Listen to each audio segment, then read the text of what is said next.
You're now listening to Sound Talent Media. Check out more shows at soundtalentmedia.com. Hey everybody, I'm Chris Fafalius, and I'm the producer of Krista Makes a Podcast and the host of the One Hit Thunder podcast. And I'm Matt Kelly, host of Horror Movie Night and the producer / the head of content for the Geekscape Podcasting Network. Between the two of us, we have, believe it or not, 25 years of podcasting experience, and we want to help you start your own podcast.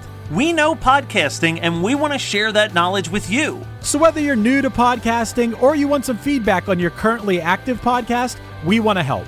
Or perhaps you're just overwhelmed with all of the editing work. Well, we can help you with that also. You can check out our website at weknowpodcasting.com for more information. We're excited to help your podcasting dreams become a reality. It's been 7 hours and 50 days since you took your love away. It could be argued that Sinead O'Connor's Nothing Compares to You is one of the most famous cover songs of all time, greatly outshining the original by Prince's 1985 project, The Family. The song took O'Connor off the college radio charts and onto the pop radio charts. Sinead was quick to use her spotlight to make an important statement, even if it meant the end of her career. We're joined by another Cheetah's Johnny Yetsconish to talk about why Sinead O'Connor is one of the most punk rock artists of all time.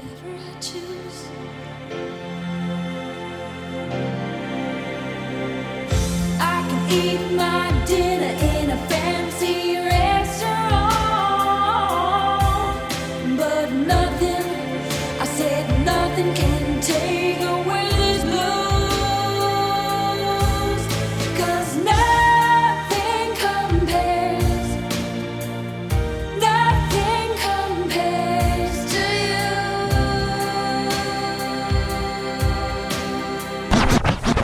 you. One hit is all you need to make the money guaranteed, and you can live off royalties forever.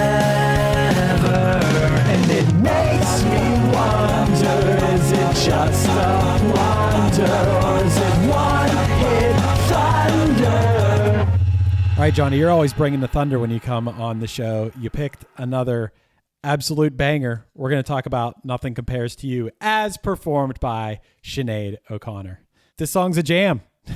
I don't know where to even start with this song. A lot of people probably don't know that this song is a cover song. Yeah, originally written by Prince, performed by The Family. The Family. Man, I love The Family. I actually have never heard The Family. This is basically like a deep Prince cut. It was definitely not a hit for Prince, but you know, Prince writes a lot of songs, and Sinead O'Connor took his song and made it way more emotional, made it way more, I don't know. Yeah, the Prince version is funky, and I don't feel as much of the emotion behind it. And Sinead O'Connor made it one of the biggest songs of the year it came out, which was 1990? Yep. Yeah, 1990. Came out 1/8/90. Prince's version came out in 1985.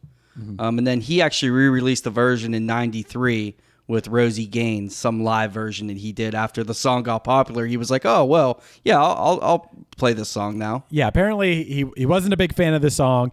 And also apparently he was not a fan of Sinead O'Connor's version of the song. Believed that he actually kind of hated it, which makes no sense. Very vividly remember the music video for this song. Anyone who's seen it probably remembers it's just her face the entire time. Well, it's actually not her face the entire time. Oh. When she is singing, you see her face. But anytime it goes off to just the instrumental part, it shows her just walking around. And it's in Parc des St. Cloud in Paris. And, you know, I think the music video looks like, you know, like the cheesy overlays you'd make in high school, like if you were making a video, but it was by this, you know, director, John Mayberry, and I don't know, supposedly it got good reviews, the video, but when it's just focusing on her, it's really awesome. But when it goes away from it, he overlays just like, you know, very cheesy shots. It doesn't look like a, you know, it looks like a video that you just, when you're first making music videos, that's what you make. But in this video, at the end, 2 tears run down her cheek. And she said that it actually was real. She said when she was getting so emotional, she just went with it. Sounds like maybe Sinead O'Connor invented emo. She may have been the roots. She may have come before, I don't know, Texas is the reason or something. Yeah, it was Sinead first. Sinead O'Connor. Yeah, that's it. Do we want to get into Prince now? You want to start with a bang, literally. I mean, I don't know where else we can go. I mean, we already talked about Prince. Yeah, okay. We'll talk about Prince. So apparently Prince, like we said, did not like the song, but he invited. No, he didn't invite her. He summoned her. Oh, he summoned her to his home, and she went. Yeah, she went. And when she got there, he chastised her for swearing. Right. Yeah, he doesn't like when she swore in interviews and things like that. Yeah, okay. And then there's a weird twist that, well, it gets weirder, but the first weird twist is he kept offering her soup, and she kept declining it, but he kept getting his butler to come back and give her soup. And she just didn't want the soup, but he kept insisting and kept having the butler keep bringing it to her. There must have been some deep meaning behind that. Unless he was really just messing with her. That sounds like the Teddy character on Atlanta would have done. If anyone has watched Atlanta, there's a really awesome episode about a character named Teddy where Donald Glover plays, you couldn't recognize him, but he plays a very like Michael Jackson-ish character. Yeah, highly recommend that if you guys haven't watched Atlanta, especially that episode will just blow your mind. Yeah. But to keep going with the Prince, he suggested a friendly pillow fight with her, and then he put something hard in his pillow and was hitting her with it. Right. So she alluded to they got physical. I think that's what the physical aspect was. And then I guess she stayed there, and somehow in the middle of the night she escaped. He apparently stalked her with his car, leapt out, and chased her around the highway. Wow. Prince is wild. I'm a huge Prince music fan. I feel like more often than not, I'm hearing stories about Prince where I'm like, what are you doing, Prince? But Sinead in herself, I don't know if confrontational seems to be the word. Controversial, confrontational type both. Person. I think she's pretty cool. I think this is. Oh, I think she's more than pretty cool. Yeah, for sure. I think she's awesome in multiple ways. Yeah, we can get into what she's also very famous for, aside from this song. Which, I mean, let's just talk about the song in and of itself. Okay. I mean, the song is incredible. Right. Growing up, it came out in 90. I was 9 years old, and just hearing this song as a 9-year-old, I was like, wow, this is like so emotional, so powerful. And, it kind of made me feel sad, but yet I didn't know why at that time. I remember liking this song too, at least kind of, but I hadn't experienced some sort of heartbreak or something yet, so I can't really explain why, but I think it might just be the sound of it, the arrangement of it, the instrumentation that makes you feel a certain way, even if you aren't relating to the lyrics yet, that you could put yourself in that space. I know you said it, but you can't get more of an emotional delivery than this song. Yeah. I mean, I can't think of, maybe Whitney Houston, I Will Always Love You is pretty emotional, but as far as like just pure emotion in singing, I think she's at the top. Yeah, absolutely. And I think this song is a perfect example of, you have a songwriter. Okay, Prince wrote the song. Got to give Prince credit there. Yeah, but Neely Hooper, who was the producer and her, did a new arrangement of it. Right. So they took this song and did their own arrangement, which this arrangement is far above Prince's. Yes, I agree with that. But I'm just still saying the lyrics, the story of the song, most of the melodies. Yes. You got to give, it's the combination of Prince, who has performed and sung so many amazing songs. It's just his version of this one. It required a Sinead O'Connor to complete it. You had the songwriter. This is the two worlds colliding, two very different styles of music. These two people, to think that they would have in one way or another a song together, even if they weren't in the same room writing it and deciding how it should be performed. It's kind of the power of music or something, that it took that combination to make this hit and to resonate with so many people. But through all my research and looking at this song, I didn't really find why she picked this song. I know she had an album out, and this is on her second album, but I didn't find anywhere, I don't know if you found anywhere, where it actually says why did she pick this song? How did this Prince written song by the family come to her? I didn't see anything, but it's just a weird thing. I mean, she's obviously an Irish singer from Ireland. So Right. it's just, I don't know, maybe like her label brought it to her. Yeah, I have no idea, and I didn't find any information on that. A lot of times that's what would happen because, like you said, she's an Irish, basically folk singer. So that doesn't mean she can't be a fan of Prince, but is she going to be digging into Prince side project deep cuts? Not necessarily. So it could be something along the lines of something like Natalie Imbruglia Torn, where it was a relatively unknown song that was brought to her by somebody that saw the potential. Well, of I want to know who that person is, because whoever that person is a genius to say, hey, this Prince song sang by you is going to be great. Yeah. For all we know, it could be Sinead herself. So being that we didn't see anything about that anywhere, we have to assume that. Well, if Sinead, if you're listening, please post in the comments. Let us know, how this happened. But I guess it's called bel canto singing style. That's like her singing style, which is like an Italian style singing. And if I had one negative thing to say about this song, it's that like vibrato thing she does in the verses that I don't necessarily like. But I would say as far as like a chorus goes, you're not going to get a more recognizable chorus than this, I don't think. Yeah, it's awesome. I kind of feel like the thing you're talking about is sometimes it's usually female singers, I think, when I'm going to talk about this, but when they get that little bit of Kermit in their voice, it's like, "Nyah," that kind of thing. Yeah, and sometimes it's with a little bit of vibrato Kermit. It's that sort of thing. And it's also weird, the guess what he told me part. Usually it's like a reverb thing, but she sings it twice. I thought that kind of stood out to me as a little bit different. Usually she would sing it and then you would record it and it would just have a reverb in the background, but she sings it twice. I like that, though. I like that. It's different. I like that in her version. The lyrics, they're awesome. I know there's been many times in my life where I've been feeling this. It's funny. I almost feel like I've listened to this song at a points in my life after a hard relationship end where it's been 15 days and I'm like, oh wow. This song is down to the day of how long it's been, and like at some point in your life it's got to be a very rare thing that someone out there in the world couldn't look at these lyrics and hear them and be able to relate to them.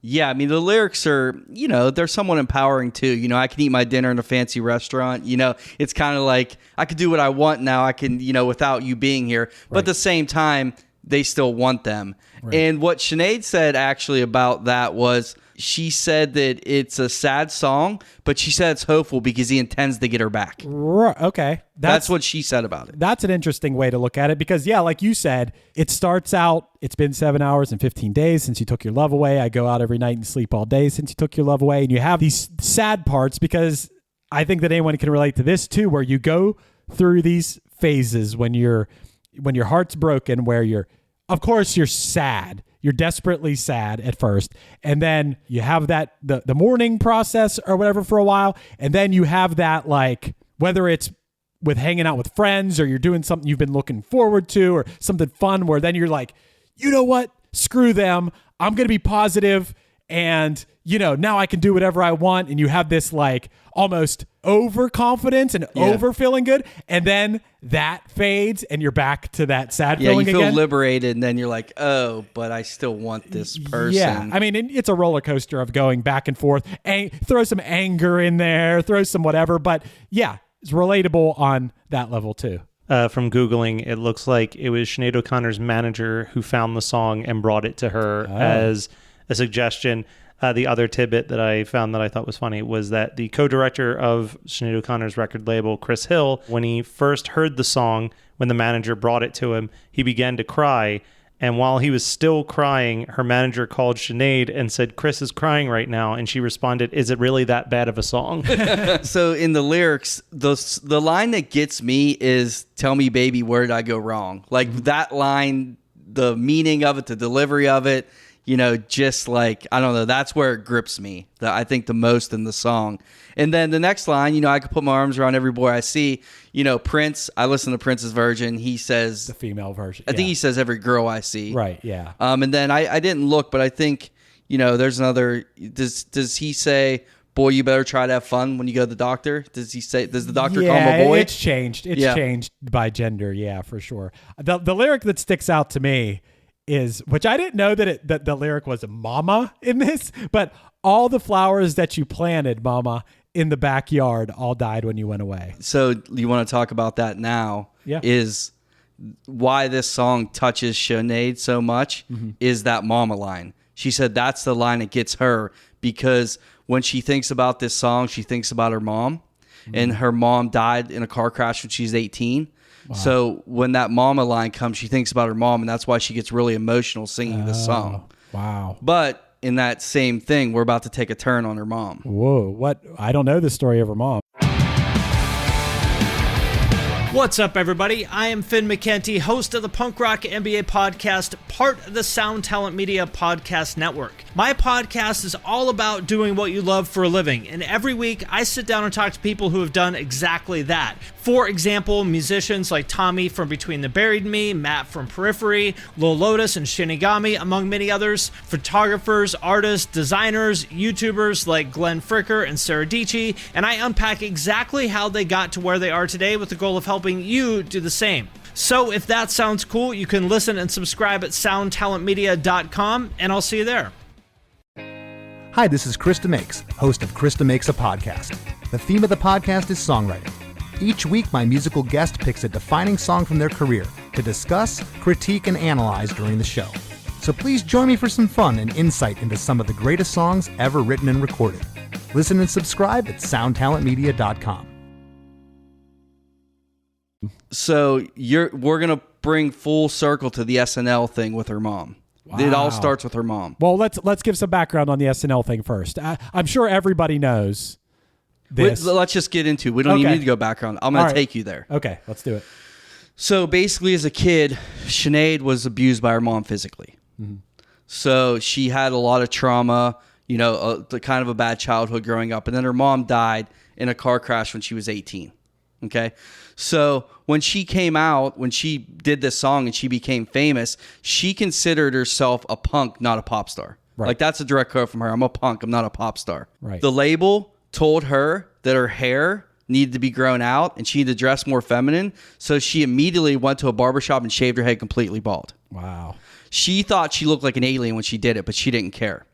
I think she looks cool, by the way. Oh, I think she looks incredible. Yeah. Like, I think it's one of the best looks. Like, yeah. I don't know, just her with a shaved head. I think she looks great. She'd have just looked like anyone else. She'd have looked like any other person trying to be a pop star. But when you think of her, you think of the short hair. Yeah. So, after she shaved her head, she got pregnant.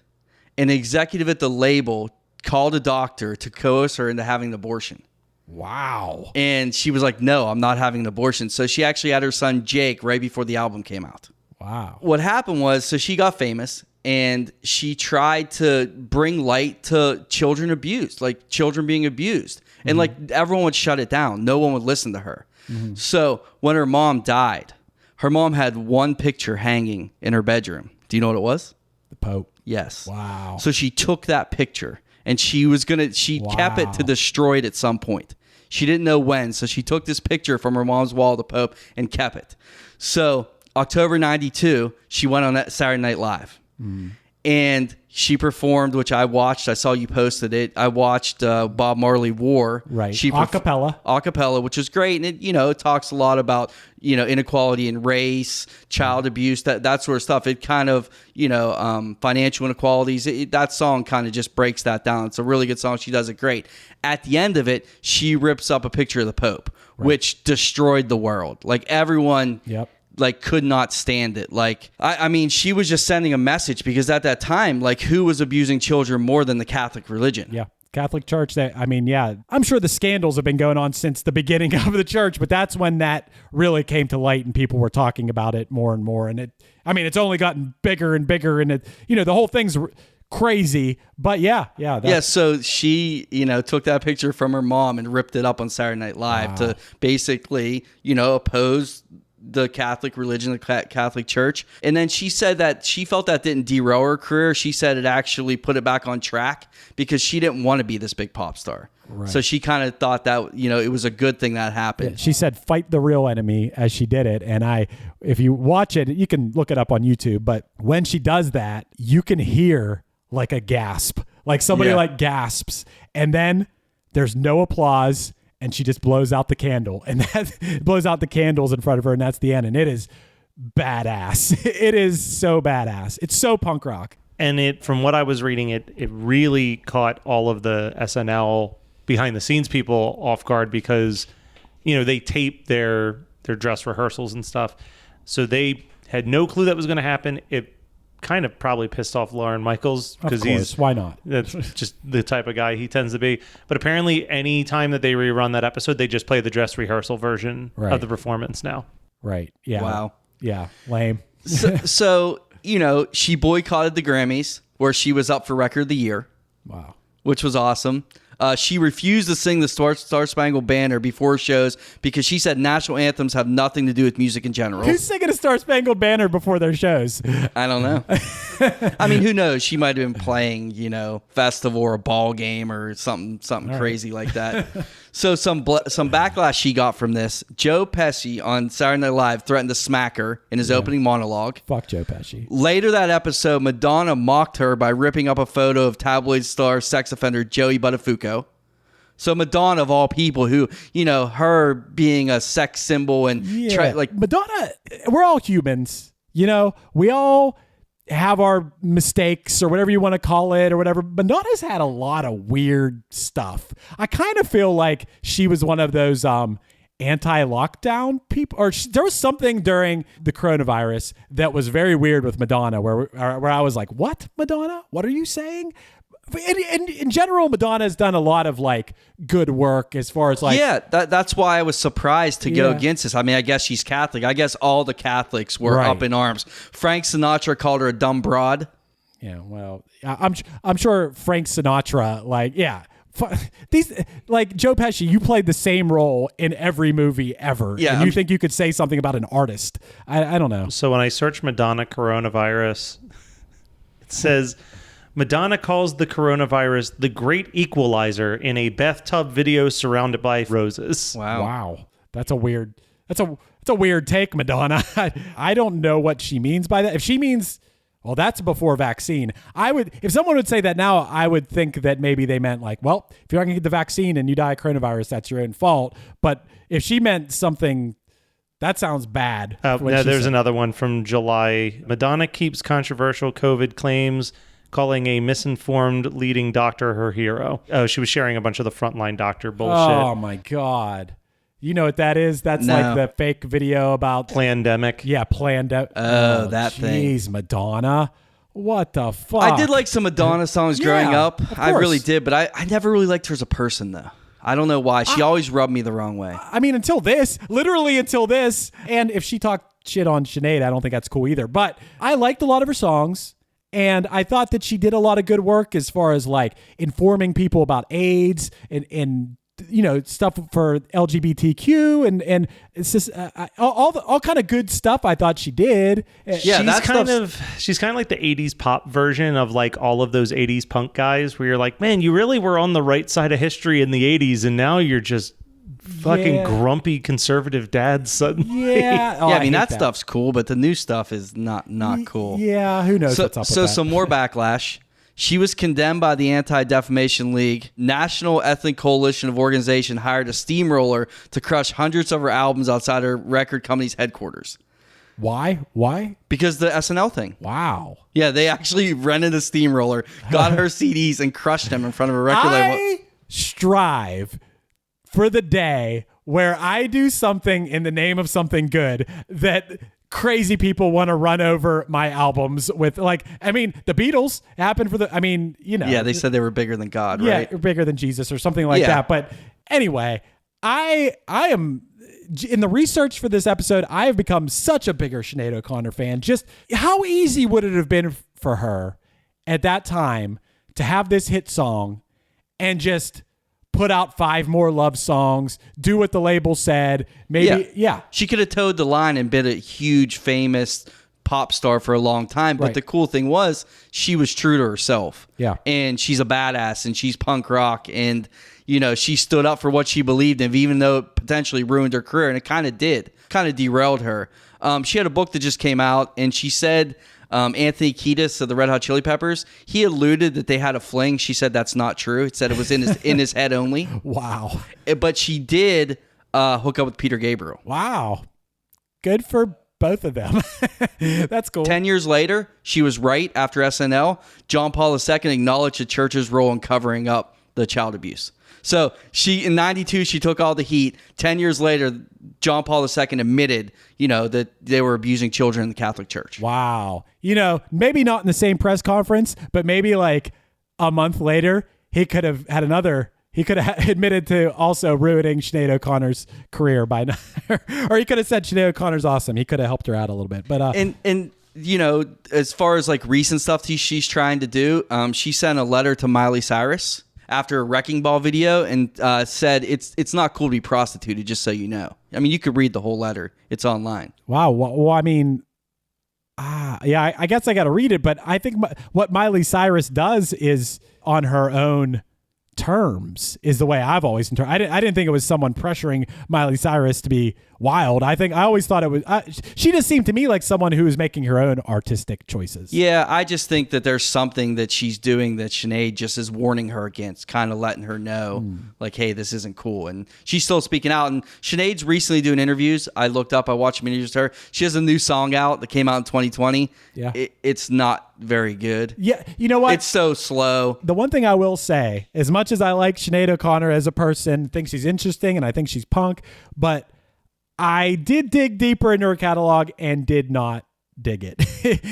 It's very a lot of your favorite, Johnny. A lot of acoustics, very it's Irish sounding. No offense to any Irish people out there. I've never been a fan of Irish sounding things. I don't know why that is like that. I like Conor McGregor. He's Irish. Do you? Yeah. Conor McGregor's a Trump guy, but okay. He's like an abusive Trump guy, but if you like him, I like him in UFC. That's okay. all. You like his fighting style. Yeah. That aside, that doesn't change the fact that I don't like her catalog as much. I mean, and we might be kind of alone in that because she seems to be pretty critically acclaimed. As far as the actual song, Nothing Compares to You, Rolling Stone named it number 165 on the 500 greatest songs of all time. VH1 ranked it the 10th best song of the 90s. Pitchfork named it the 37th best song of the 90s.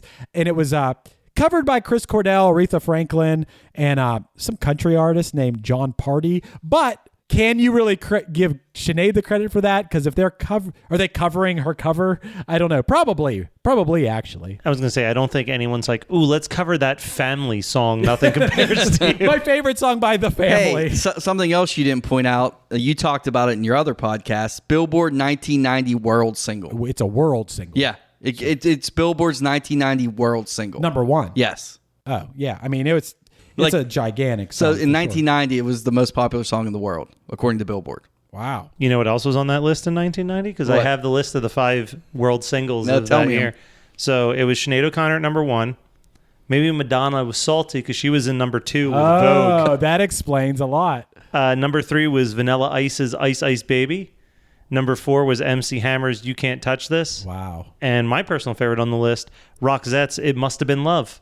Okay. Wow, you like it better than Nothing Compares to You. I love that song. Yeah, I like it too. But yeah, I would never, 4 of those don't shock me, but I would have never bet money that Roxette would be the 5th biggest selling single in the world that year. It's crazy that you have a song like Nothing Compares to You as one of the biggest songs and kind of right in the middle of Ice Ice Baby and You Can't Touch This. Like, you can't get 2 different songs than Nothing Compares to You and You Can't Touch This. And they both have the letter U as in the song title as the U. Well, also, I guess Roxette doesn't fully fall into this, but you've got 4 dance songs, but the number 1 song that's outselling all of them is a song that you absolutely can only slow dance to, if even that. You kind of just take the song in. Right. Yeah, I think in middle school, I definitely slow danced to this song. Yeah, I mean, at least this makes more sense than slow dancing to Tears in Heaven that used to play for people to slow dance at our middle school dances.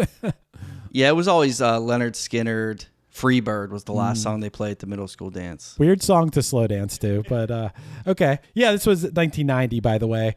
This song hit number 1 April 21st, 1990. That's 3 days before I turned 10 years old. It's definitely a jam. and it definitely, I think, stands the test of time. There's nothing that sounds dated about this song to me now when I hear it. You listen to Ice Ice Baby or You Can't Touch This, you're like, oh yeah, that sounds like 1990. But this song would be a banger today. Yeah, absolutely. And I've noticed from being on this podcast, listening to this podcast, I love one-hit wonders. Like I guess a lot of people do, but some of my favorite songs are one-hit wonders. I mean, I was on the Duncan Sheik episode. I love that. We cover in my band, another Cheetah, we cover Super Drag, Sucked Out. Yeah. So I'm just saying, these are like some of our favorite songs are one-hit wonders. So, I just want to say that, I appreciate the genre. Nice. Yeah, I do too. And I wonder, there has to be a way to figure this out. I wonder what percentage of artists and bands that have a hit are one-hit wonders. Of all the songs that get put out in the past, 50 years, how many of those artists went on to have more hits in careers, and how many of them were just one-hit wonders? Which way does it... I bet you there's more one-hit wonders than there are. Probably. I think if you're focusing on the Billboard mainstream chart, which is the thing that causes so much controversy on our Facebook page, but you really do have to kind of focus on that because, a band like Chevelle, I could maybe name a song that I've heard by Chevelle, but if you look at the modern rock charts, they have 30 hit song, top 10 charting modern rock songs. Same thing was I always use Billy Ray Cyrus as an example. Most of us only know Achy Breaky Heart, but if you listen to country in the 90s, he had at least 8 top 10 hits. Should have been me. Yeah. Should have been me. That's a good Billy Ray song, actually. Is there something to be said about the one-hit wonders? Like you're saying, Billy Ray Cyrus, he has all these hit songs, but the one-hit wonder, maybe the rest of their catalog in some cases are good, but a lot of bands have tons of hits that maybe we don't think are hits. Yeah, that's the thing. It's that crossover. Chris always makes fun of me when I say this, but the litmus test for me a lot of the time is does my mom know any other song by this band but this one song that was massive? Vanilla Ice is kind of a one-hit wonder because I don't think my mom would know the ninja rap or play that funky music. Right. Well, yeah, it is. This is a matter of opinion, and it's mostly me and Matt have to be mainly Matt actually. He's making the calls. He's let some slide that I'm like, I don't know. Matt, I think Chris makes fun of you for a lot of stuff. No, you do a good job. You walk the line, and then somebody has to make the decisions because I don't know. There are some of these that I would consider no-hit wonders that we've done episodes about, but there's also some that seem like they have more hits than they don't. And comparing this to the Duncan Sheik episode I was on, I've learned so much more about her. I respect her so much more. Not that the Duncan Sheik, he didn't have this much information and wasn't just so groundbreaking, punk rock just person who wanted to bring down the big Catholic Church and just... I just think it's cool that if you have that platform to use it for what you believe in and not just to make money, because most people are going to choose the money and the fame, and to use that to speak out. I like to believe, and my bandmates might not like to hear this, but I like to believe that if we had a hit, that I say what I want. No. I say what I want, whether it's on the internet or whatever. I put it out there, but I'm just me. I'm not some super famous dude. But if I was, you better believe I'm going to be. You'd be like out. Tom Morello. I'd put Tom Morello to shame with how much I'd be talking about stuff. I'm just saying that. I think I always have a lot of respect for people that do that. And I also agree with you, Johnny, that doing this show, the perfect example I can think of is songs that I didn't really care about, but then I learn about them and I start diving into them, and then I realize I like the song by the end of the episode. It's like Dishwalla. So yeah, it's cool how learning about these artists can do, and sometimes it can do the opposite. I don't know if that's happened yet, but I'm sure you could really like a song and find out that someone's a real shithead and then not like it Michael anymore. Jackson. Oh, that's R. Kelly. Oh, those are whole other episodes. And I love Trapped in the Closet. I thought it was one of the greatest things ever, and now I can't even watch it. It was an amazing, just opera, whatever you categorize that thing is. Just it was incredible. It's very easy for artists to ruin their legacy, especially to me, because the second, I mean, people can be wild and crazy, and that doesn't bother me. And people could do things like Sinead does, where it's important and it's meaningful, and that's only going to make me like them more. But when somebody does something racist or abusive, or I don't know, there's just a lot of lines that if you cross, for me personally, if you cross that line, I can no longer separate the art from the artist, and I'm like, I'm not listening to it anymore. I can listen to Kanye West, but I don't listen to Michael Jackson. Kanye West hasn't crossed my line, but Michael Jackson has. As soon as somebody supports Trump, they cross my line. I can't do it. It sucks. I mean, I can do it still with music. I envy you. And UFC. I think that's where we should leave this. It's obvious that Thunder all the way. Yeah. With Sinead. All right, thanks for having me, guys.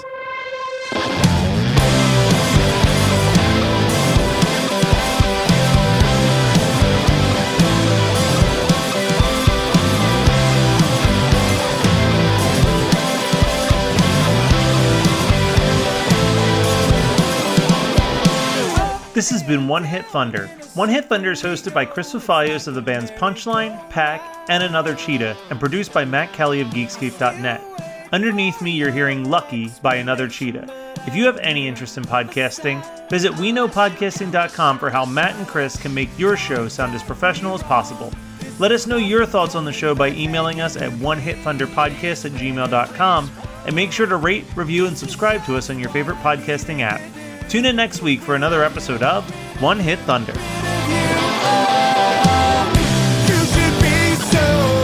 You should be so fucking lucky to have someone like me. You should be so fucking lucky to have someone like me.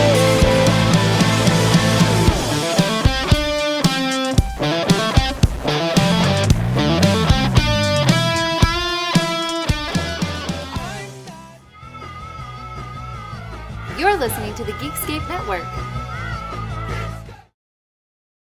Hi, podcast listeners. I'm Carol Costello, a former CNN anchor and national correspondent. This January, I'm launching a podcast about one of the first cases I ever covered as a journalist. It's one that stuck with me all of these years, the one that buried itself under my skin and stayed put.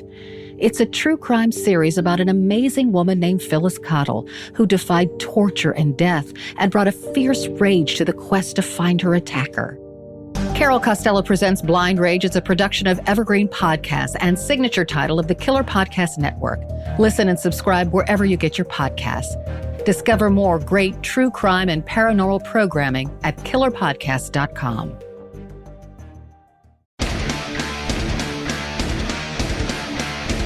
Hey there, I am Johnny Christ from Avenged Sevenfold, and I've got a podcast called Drinks with Johnny you're going to want to check out.